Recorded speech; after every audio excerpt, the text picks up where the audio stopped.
Sa pagkawala ng lola ni Janine Gutierrez na si Pilita Corrales ay marami ang nagluksa at nakiramay.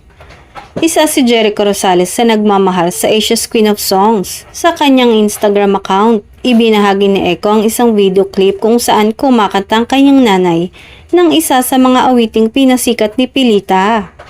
At hindi lang basta kumakanta ang kanyang nanay, dahil sa tabi nito ay ang girlfriend ni Eko na si Janine. Makikita sa video na tuwang-tuwa si Janine na pinapanood ang mama ni Jericho habang kumakanta ng kanta ng lola niya. May caption din ito na "Big hugs to the family of a legend and most beloved singer of my mother. Her songs went beyond memory. It was a great honor to have met her."